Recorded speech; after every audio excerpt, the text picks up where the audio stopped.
ആനയെ പഴിചാരി കൊലപാതകമെന്ന് സംശയം. സംഭവം പീരുമേട്ടിലാണ് ഉണ്ടായത്. അവിടെ മരിയഗിരി സ്കൂളിനടുത്തുള്ള വനപ്രദേശത്താണ് സംഭവം.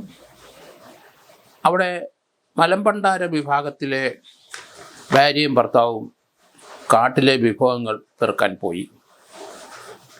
തിങ്കളാഴ്ച ഉച്ചയ്ക്കാണ് പോയത്. ആ സമയം മക്കളും കൂടെ ഉണ്ടായിരുന്നു എന്ന് പറയുന്നു. അവിടെ വെച്ച് കാട്ടാന ഭാര്യ സീതയെ ആക്രമിച്ചു. അവർക്ക് പരിക്കേറ്റു. പരിക്കേറ്റ് അവരെ ചുമന്നുകൊണ്ട് ഭർത്താവ് ബിനു കാട്ടിൽ നിന്ന് പുറത്തിറങ്ങി. മക്കൾ 2 പേര് കൂടെ ഉണ്ടായിരുന്നു എന്ന് പറയുന്നുണ്ട്. എന്തായാലും ആശുപത്രി കൊണ്ടുവന്നപ്പോൾ അവർ മരിച്ചിരിക്കുന്നു.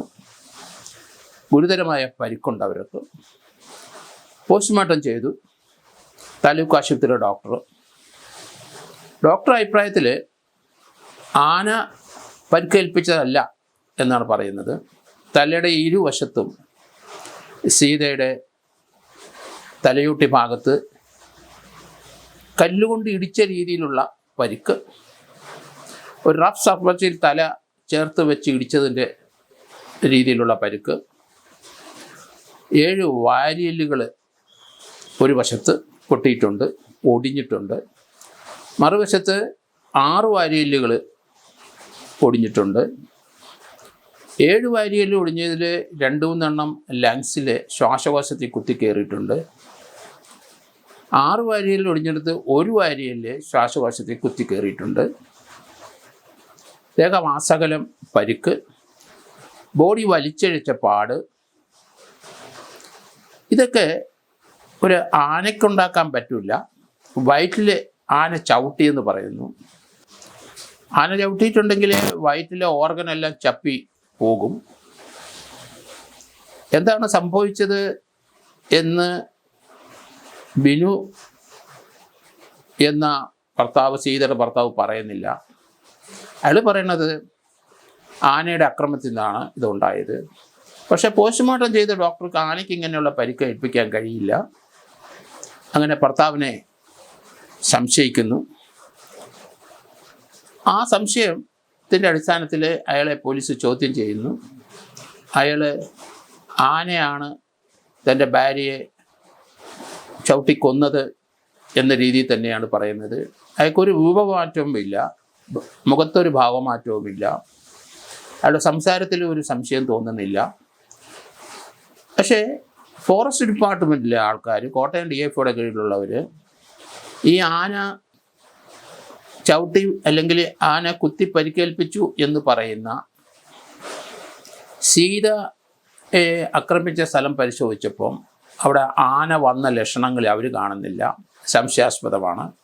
പോസ്റ്റ്മോർട്ടം ഡോക്ടർ പറയണത് ആന ചവിട്ടിയതോ കുത്തിയതോ ഒരു പരിക്കല്ല അവർക്കുള്ളത്. ഇത് കളവായി സൃഷ്ടിച്ചതാണ്. അതിനകത്ത് സീതയുടെ ഭർത്താവ് ക്രൂരമായി ഭാര്യയെ മർദ്ദിച്ചതായിട്ടാണ് ആരോപണം വന്നിരിക്കുന്നത്. ഭാര്യയെ ബിനു കൊല്ലാൻ തന്നെ ശ്രമിച്ചത്. കഴിഞ്ഞ ശനിയാഴ്ച 5 ലക്ഷം രൂപ ഇവർക്ക് കൊടുക്കാൻ തീരുമാനമുണ്ടായി. മൊത്തം ഫോറസ്റ്റ് ഡിപ്പാർട്ട്മെൻറ്റ് 10 ലക്ഷം രൂപ കൊടുക്കാനും SC/ST വിഭാഗത്തിൽപ്പെടുന്നവരായതുകൊണ്ട് മലമ്പണ്ടാരമായതുകൊണ്ട് 2 ലക്ഷം രൂപ അവിടുന്നും മൊത്തം 12 ലക്ഷം രൂപ കൊടുക്കാനാണ് തീരുമാനം ഉണ്ടായിരിക്കുന്നത്. ഈ സമയത്താണ് വിവാദപരമായ ഈ പ്രശ്നങ്ങൾ വരുന്നത്. പീരുമേട് DYSP ഇത് അന്വേഷിക്കുന്നത്. പീരുമേട് പോലീസിൻ്റെ അന്വേഷണത്തിൽ ഇൻക്വസ്റ്റ് പോലീസ് ചില സംശയങ്ങൾ പ്രകടിപ്പിച്ചതായിട്ട് അവർക്ക് തോന്നിയിട്ടുണ്ട്. ഫോറസ്റ്റ് ഡിപ്പാർട്ട്മെൻറ്റിനെ ബന്ധപ്പെട്ടപ്പോൾ അവരും ഇത് പറയുന്നത് ആനയുടെ അക്രമത്തിലുണ്ടായതല്ല, ആന അവിടെ വന്ന ലക്ഷണങ്ങളില്ല, അങ്ങനെ അവിടുത്തെ കാടുകളെല്ലാം കുറച്ച് ചവിട്ടി പൊതിച്ച് അല്ലെങ്കിൽ ചവിട്ടി പറിച്ചിറങ്ങിയും അല്ലെങ്കിൽ ആന അതിലൂടെ കയറി വന്നതിൻ്റെ പാടുണ്ടാകണം. ഇത് ഒരു കൊലപാതകമാണ് എന്ന് സംശയിക്കുന്നു. പോലീസിൻ്റെ അന്വേഷണം അവിടം വരെ എത്തിയോ എന്നറിയില്ല. പക്ഷേ ഫോറസ്റ്റുകാരും അതുപോലെ തന്നെ പോസ്റ്റ്മോർട്ടം ചെയ്ത ഡോക്ടറും ഇതൊരു കൊലപാതകം തന്നെ, നിഷ്ഠൂരമായ ക്രൂരമായ ഒരു കൊലപാതകം, അത് ബിനുവാണ് ചെയ്തത്. ഇതൊരു കൊലപാതകമാണെങ്കിൽ തീർച്ചയായിട്ടും ഭാര്യയും ഭർത്താവും തമ്മിൽ എന്തെങ്കിലും പ്രശ്നമുണ്ടോ? അവർ നേരത്തെ 2018 വരെ താമസിച്ച ആ വെള്ളപ്പൊക്ക സമയത്ത് താമസിച്ച സ്ഥലത്തു നിന്ന് മാറി പുതിയ സ്ഥലത്താണ് താമസിക്കുന്നത്. 10ാം ക്ലാസ് വരെ 8ലോ 9ലോ 10ലോ പഠിക്കുന്ന 2 കുട്ടികളുണ്ട്. അവരും വനവിഭവം ശേഖരിക്കാൻ ഇവരോടൊപ്പം വന്നിരുന്നു എന്ന് പറയുന്നുണ്ട്. പക്ഷേ കുട്ടികൾക്ക് അമ്മയെ ആന ആക്രമിക്കുന്ന അവർ കണ്ടിട്ടില്ല. ബിനു ഇവരുടെ ബോഡി എടുത്തുകൊണ്ട് വരുന്നതും വനത്തിൽ നിന്ന് ചുമന്ന് അയാൾ ഒറ്റയ്ക്ക് ബോഡി പുറത്തേക്ക് കൊണ്ടുവന്നു എന്നാണ് പറയുന്നത്. ഏതായാലും കുട്ടികളുടെ സ്റ്റേറ്റ്മെൻറ്റ് കിട്ടിയെങ്കിൽ മാത്രമേ ഇതിനകത്ത് എന്താണ് സംഭവിച്ചത്, അവരെന്ത് കണ്ടു എന്നുള്ള കാര്യങ്ങളൊക്കെ പുറത്തു വരുള്ളൂ. ഏതായാലും ഇത് പോലീസിൻ്റെ അന്വേഷണം കൃത്യമായിട്ട് മുന്നോട്ട് പോയില്ലെങ്കിൽ ഇത് വലിയ കോൺട്രവേഴ്സ്യലാവും. കാരണം ബിനു ഇത് അംഗീകരിക്കുന്നില്ല, ഇത് ആനയാണ്. ബിനു ഒന്ന് രണ്ട് സ്റ്റേറ്റ്മെൻറ്റ് പറഞ്ഞതിൽ ചില കോൺട്രഡിക്ഷൻസ് വരുന്നുണ്ട്. ആന ആക്രമിക്കാൻ വന്നപ്പോൾ ബിനു ഭാര്യയെ രക്ഷിക്കാൻ മുന്നിൽ കയറി നിന്നു എന്ന് പറയുന്നു. സ്വാഭാവികമാണ് അത്. എങ്കിൽ തന്നെയും അങ്ങനെ സാധാരണ ആന ആക്രമിക്കാൻ വന്നാൽ ഓടി രക്ഷപ്പെടും എല്ലാവരും. മറ്റൊരാളെ രക്ഷിക്കാൻ പോയാൽ 2 പേരും കൊല്ലപ്പെടും.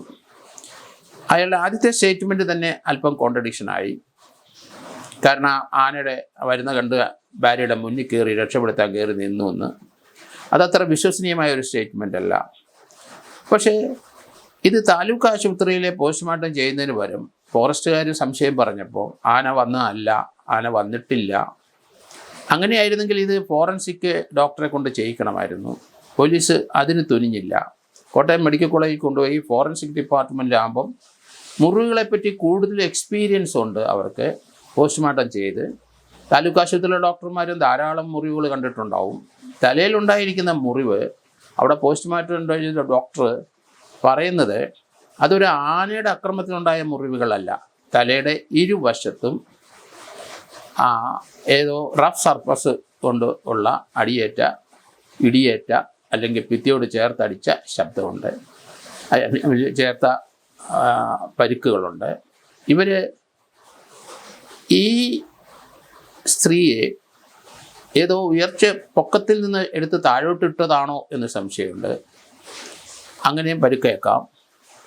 ആനയുടെ ചവിട്ടേറ്റ് കഴിഞ്ഞാൽ ആ ചവിട്ട് തീർച്ചയായിട്ടും ആ നെഞ്ചും കൂട് മുഴുവൻ അമർന്ന് ഞെരുങ്ങി പോകാം. പക്ഷെ അങ്ങനെയാണോ എന്ന് സംശയമുണ്ട്. വയറിലെ ചവിട്ടി എന്ന് ഭർത്താവ് പറയുന്നുണ്ടെങ്കിലും വയറിലെ സിസ്റ്റം, ഇൻറ്റേർണൽ ഓർഗൻസ് മുഴുവൻ ചപ്പി അരിഞ്ഞ് പോകണം. ആനയുടെ ചവിട്ടിന് എത്രയോ ടണ്ണ് വെയിറ്റ് ഉണ്ട്. അതുകൊണ്ട് അത് പൊരുത്തപ്പെടുന്നില്ല. ഏതായാലും പോലീസിൻ്റെ അന്വേഷണം ഇയാളുടെ കർമ്മങ്ങളെല്ലാം ഭാര്യയുടെ എല്ലാം കഴിഞ്ഞു അയാളിപ്പോൾ അവിടെ ഉണ്ട്. അതിനുശേഷം കസ്റ്റഡി എടുത്ത് പ്രാഥമികമായ ചോദ്യത്തിലൊന്നും ഇയാൾ ആ കാര്യത്തിലേക്ക് പ്രവേശിക്കുന്നില്ല. മുഖത്ത് ഒരു ഭാവഭേദവുമില്ല. നേരത്തെ പറഞ്ഞ ആ മൊഴി തന്നെ നിലനിൽക്കുന്നു.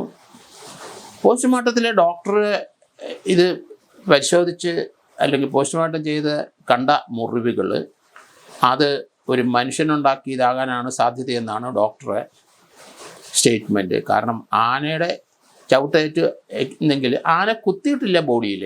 അങ്ങനെ ആനയുടെ കൊമ്പ് കൊണ്ട് കുത്തിയ അല്ലെങ്കിൽ അങ്ങനെയുള്ള ഒരു പരിക്കുകൾ അവരുടെ ദേഹത്തില്ല. ഏതായാലും ഇത് വളരെ വാർത്താപ്രാധാന്യം വന്ന ഒരു സംഭവമാണ്. ആനയെ പഴിചാരി കൊലപാതകം നടത്തിയെങ്കിൽ ഒരു അസാമാന്യ ബുദ്ധിയാണത്. ഭാര്യയും ഭർത്താവും തമ്മിൽ മറ്റ് പ്രശ്നങ്ങൾ എന്തെങ്കിലും ഉണ്ടോ ഇല്ലെന്ന് കുട്ടികളോട് ചോദിച്ചാൽ അറിയാം. അങ്ങനെ ഇല്ലെന്നുണ്ടെങ്കിൽ തന്നെ ഇയാൾ ആനയുടെ ചവിട്ടല്ല, ആന ആക്രമിച്ചതല്ല എന്ന് സംശയം വന്നാൽ ഇതൊരു ക്രൂരമായ കൊലപാതകമാണ്. അതിൻ്റെ മോട്ടീവ് അങ്ങനെയാണ് എന്ത്? ആ ചോദ്യത്തിന് ഉത്തരം ഉണ്ട്. കാരണം പണം മോഹിച്ചുള്ള ഒരു കൊലപാതകം തന്നെ. കാരണം വനവിഭവങ്ങൾ പെറുക്കി അത് വിറ്റ് ജീവിക്കുന്ന അവർക്ക് സാമ്പത്തികമായി വലിയ ബുദ്ധിമുട്ട് അനുഭവിക്കുന്ന കുടുംബമാണ്. അവർക്ക് സർക്കാരിൻ്റെ എന്തെങ്കിലും ആനുകൂല്യം ലഭിക്കുന്നുണ്ടോ ഇല്ലയോ എന്നും അറിയില്ല. പക്ഷേ ഇയാൾ നേരത്തെ വനപാലകരുടെ ഫോറസ്റ്റിൻ്റെ അവിടെ ചില ജോലികളൊക്കെ ചെയ്ത വ്യക്തിയാണ്. വനമായിട്ട് നല്ല ബന്ധമുള്ള ആളാണെന്നും പറയുന്നുണ്ട്. ഈ നടന്ന സംഭവത്തിൻ്റെ അടുത്ത്, കാരണം മരിയഗിരി സ്കൂളിനടുത്ത് തന്നെ ഒരാഴ്ച മുമ്പ് മറ്റൊരാൾക്ക് പരിക്കേറ്റിട്ടുണ്ട് ആനയുടെ ശല്യം കൊണ്ട്. അയാൾ ഇപ്പം ഹോസ്പിറ്റലിലാണ്. അപ്പോൾ അത് ആനശല്യമുള്ളൊരു സ്ഥലം തന്നെയാണ്, അവിടെ വെച്ച് തന്നെയാണ് ഈ അപകടം ഉണ്ടായത്. അവിടെ എന്തുകൊണ്ടും ഇവർ വനവിഭവം ശേഖരിക്കാൻ അത്രയും ശല്യമുള്ള സ്ഥലത്തേക്ക് പോയി, അതൊക്കെ സംശയാസ്പദമാണ്. ഏതായാലും ഇതിൻ്റെ ഡോക്ടറെ പ്രാഥമികമായ റിപ്പോർട്ട് പരിശോധിക്കുമ്പോൾ ഇതൊരു കൊലപാതകത്തിലേക്ക് പോകുന്നു എന്നാണ്. അങ്ങനെയെങ്കിൽ ആനയെ പഴിചാരി ഒരു കൊലപാതകം നടത്തുന്നത് ഇന്ത്യയിൽ തന്നെ അല്ലെ ലോകത്ത് തന്നെ ആദ്യമായിരിക്കും എന്ന് കരുതുന്നു.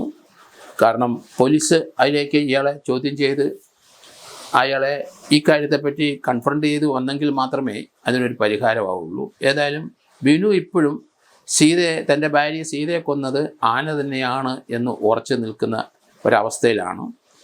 എന്തായാലും ആ ഡോക്ടറെ കാണിച്ച അല്ലെങ്കിൽ പോസ്റ്റ്മോർട്ടം ചെയ്ത ഡോക്ടറെ പോസ്റ്റ്മോർട്ടം റിപ്പോർട്ടുമായിട്ട് ഫോറൻസിക് ഡോക്ടറെയും കൂടെ ഒന്ന് കണ്ട് ചോദ്യം ചെയ്യുന്നത് നല്ലതായിരിക്കും അന്വേഷണത്തിൽ പുരോഗതിക്ക്. അതിന് ശേഷം വേണം ഈ ബിനുവിനെ കഠിനമായ രീതിയിൽ അയാളെ ചോദ്യം ചെയ്യാൻ.